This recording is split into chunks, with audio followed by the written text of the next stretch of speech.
So here is a walkthrough of the answers for this paper, which is online, which you need to have a go at first, and then you can mark with this mark scheme. Okay, so this question says it's about acids. When dilute hydrochloric acid is reacted with sodium hydroxide solution, there is a temperature change. Explain how the temperature changes. Well, what I know from this is hydrochloric acid is an acid, okay, and sodium hydroxide is an alkali. So how does the temperature change? Well, the temperature will increase, okay, and then explain. So that's why. So the temperature will increase because this reaction is exothermic. Exothermic means it releases heat. Now that should get me my 2 marks here because I've said how and I've explained. Next question. Acids produce hydrogen ions in aqueous solutions. What is the ionic equation for neutralization? Well, ionic, so I'm going to use ions. And neutralization, so I'm forming water, which is my neutral product, which is a liquid. So the first option is not going to quite work for me because this isn't an ion, so I'm going to rule that out as red. My second option, I've not got ions. My third option, I've not got ions and it doesn't make me water. So actually the only option that makes water and starts with ions is number 2. Now, again, this makes sense because H plus is my acid, OH negative is my alkali, which forms a salt and water, which I formed. C, sulfuric acid reacts with copper carbonate to produce salt, water, carbon dioxide. I've got my equation here below. What is the name of the salt produced? So what the question is asking, my produced is this side, well that's water, this is carbon dioxide, so this is my salt produced. So what is the name of this? I can also work it out because I know Cu comes from here, comes from here. So the Cu part is copper. And the second part is SO4. And this comes from my acid. And my acid is called sulfuric acid. So the name of my salt will be copper sulfate. Gets the marks. A student reacted 4 metals, so here are my metals, with water and acid to work out the order of reactivity. So which one is the most reactive? Shows my observations, so reactions with water and reactions with acid. It doesn't give me X and Y though. So it says, what is the observation with X? Well, for X, I'm looking here, and calcium shows when you add water, it bubbles of gas. Well, therefore, if you add acid, acid reacts more than water, so therefore I will also get bubbles of gas.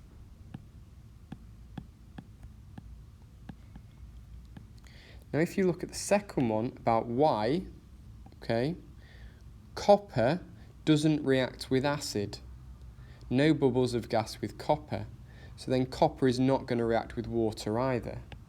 So Y, copper, will have no bubbles of gas. So write the 4 metals, calcium, copper, magnesium, zinc, in order. Start with the most reactive. So which here is going to be the most reactive? And here I'm going to have the least reactive. So the most reactive one is going to be the one that bubbles the most. So if I look here, the The one that reacts the most with water is calcium, because I have bubbles of gas. So calcium.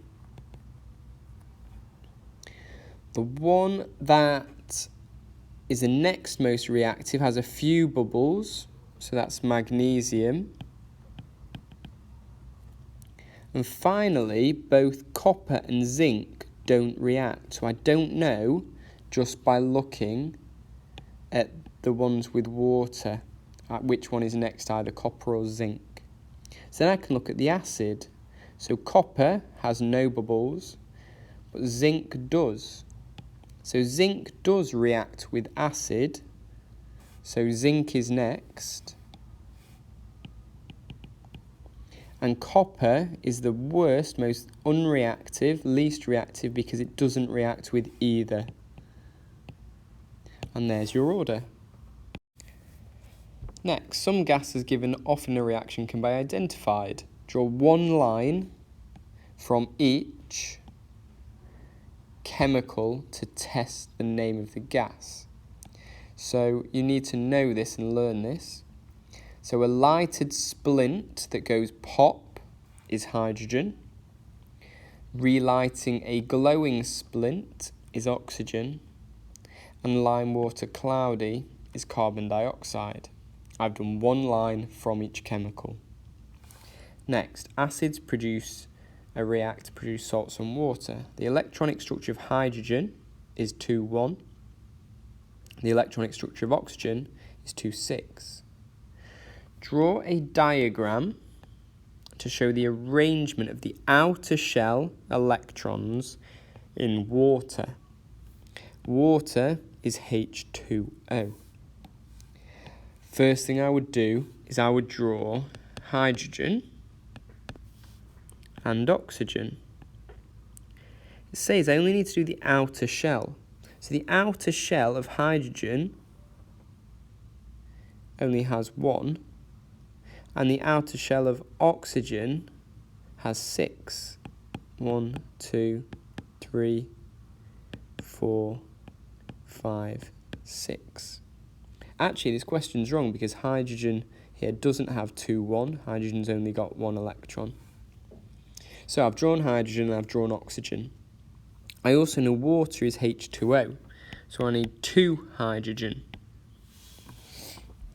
So water is a covalent molecule, therefore I share electrons.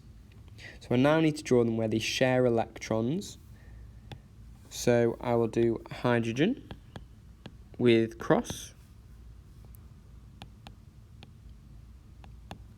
And I will now draw an oxygen. And I will do oxygen as my dots. So they will share 1 electron. Now I have a pair, and my oxygen will look like it did before. So does oxygen start with 6 in the outer shell? Yes, it does. Does it now have 8? Yes, it does. Does hydrogen have 2 in the outer shell now? Yes, it does. Yes, it does.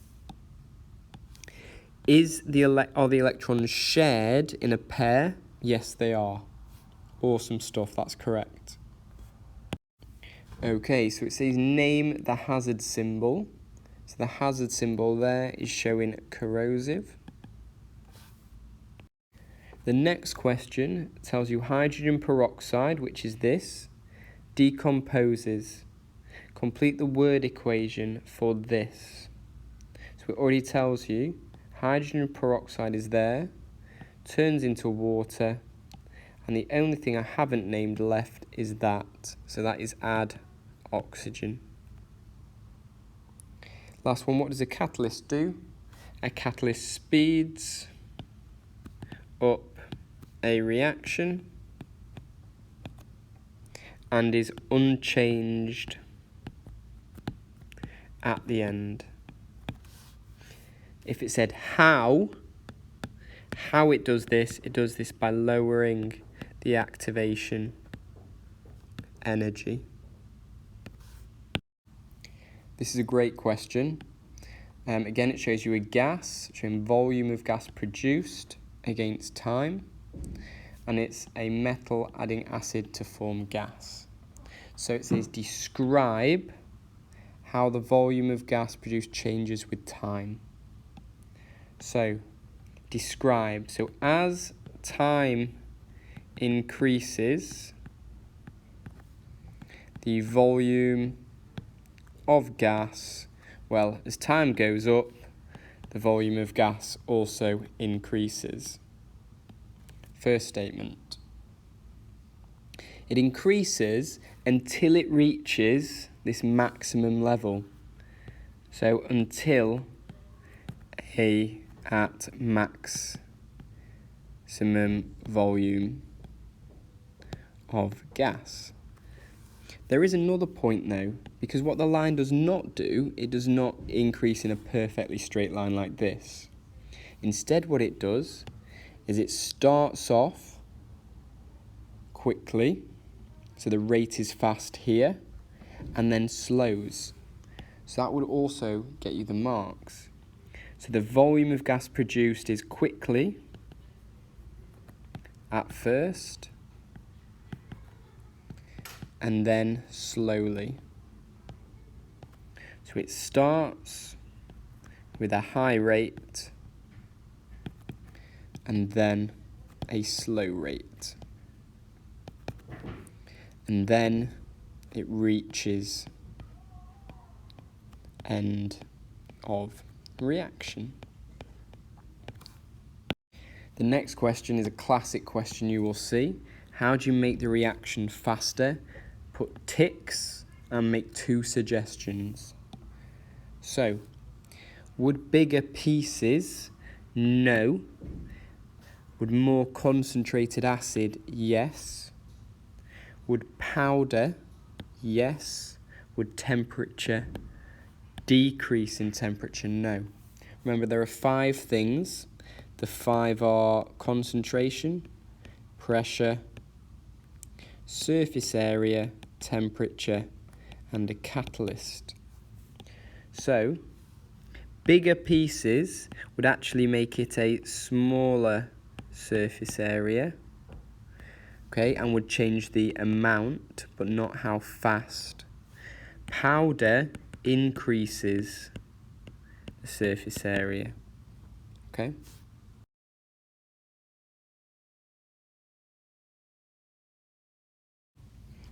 Okay, so you will have need to read through the questions on the other side, and then you can start answering these.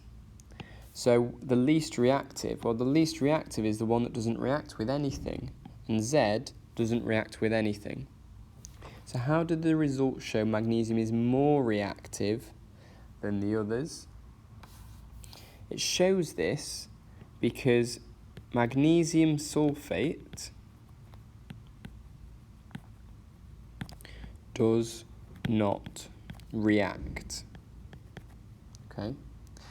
And therefore, none of the other metals, W, X, Y, or Z, cannot displace magnesium, okay? So that must mean magnesium's the most reactive because the others can't displace it, they can't kick it out.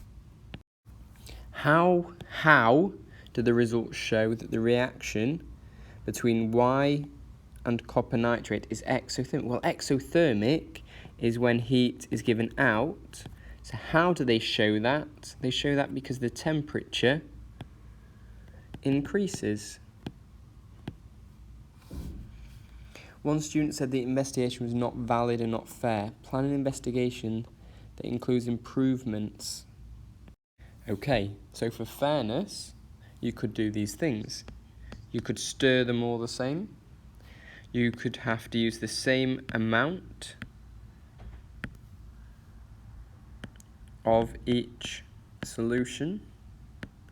As well as that, you would have to use the same concentration of each solution. You could put a lid on the beaker to stop heat escaping. And you would have to measure how high the temperature goes, measure the temperature. Again, this is one of my favourite questions. So it shows it's exothermic. I know it's exothermic because it looks like this. Now, what does this value represent here? So that there, we all know that's the activation energy. The overall energy, this jump here, is that what percentage of this is it? Okay. So, to get a percentage, you do the part of it divided by the whole and times by 100. That would get you 28%. Vehicles need power. Okay, some fuels are obtained from crude oil. They are. Draw a ring around the answer. Crude oil is a mixture because it's got many hydrocarbons. Draw a ring around the correct answer. Crude oil can be separated, into its fractions by evaporating. The fractions then condense separately. This process is called fractional distillation because distillation is where you evaporate and then you condense. Okay? Combustion is burning in oxygen, and decomposition is where something gets broken down, where things break down into smaller parts. The next question, I can use most of the information in the table, so it gives me that they all have different properties. It says number of carbon, boiling range, flash point. Flash point is the lowest temperature at which they will catch fire. How does increasing the number of carbon atoms, increasing the number of carbons, affect the boiling point and flash point? Okay, as the number of carbon atoms increases, the boiling point. So as my number of carbon atoms gets bigger, my boiling point also increases. Okay. Now, as my number of carbon atoms gets bigger, the flash point, again, also increases.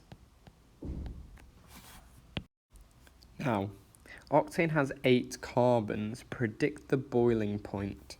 Well, it tells me if it's between 5 and 10 carbons, the boiling point is between those. Now, 8 is pretty much in the middle. So I'm going to want a value pretty much in the middle of these. So I'm going to take the value about 120. Okay. You could have a range of values because it's not asking you to get exact, but you need the idea that 8 is in the middle of those. So it's not down by the bottom end of 5, and it's not up by the top end of 10. It's somewhere in the middle. Now, the next question again has told you this, and it's asked for the formula of octane. So I know octane tells me it's got 8 carbons, so C is 8. Okay, so if I follow using this, CN, 8N. Then I have hydrogen, it then says 2N, so 2 lots of N is 16, and add 2 is 18. Okay, I've used this formula when I know C is 8. Crude oil and natural gas are mixtures of hydrocarbons.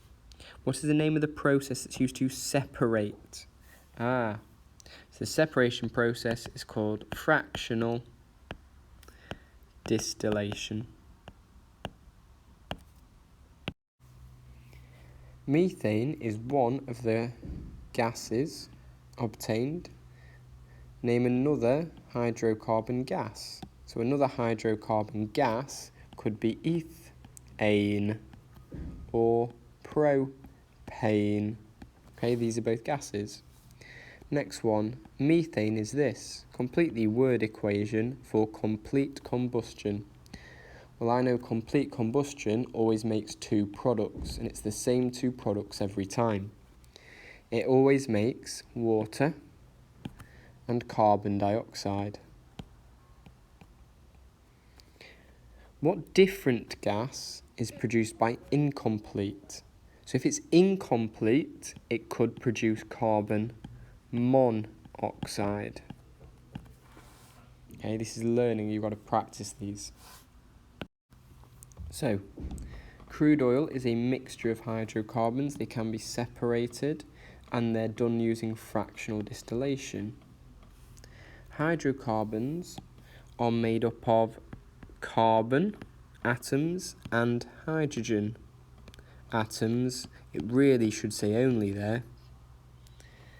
How are the small and the large ones separated? So how do I get the small ones and the large ones? Look at the diagram. I've got small ones here and large ones here. Well, they are separated by the process of fractional distillation, where the small ones have low boiling points, so they go to the top, and the large ones have high boiling points, so they go to the bottom. Final question. The diagram shows that one useful product of cracking is fuels. Name the other. So a useful product of cracking, you could get fuels or you could get alkenes. They're the two main products. So here we'd have the answer alkenes. And that's the end. So well done on practicing. If you've got any more questions, please come and see me. Thank you.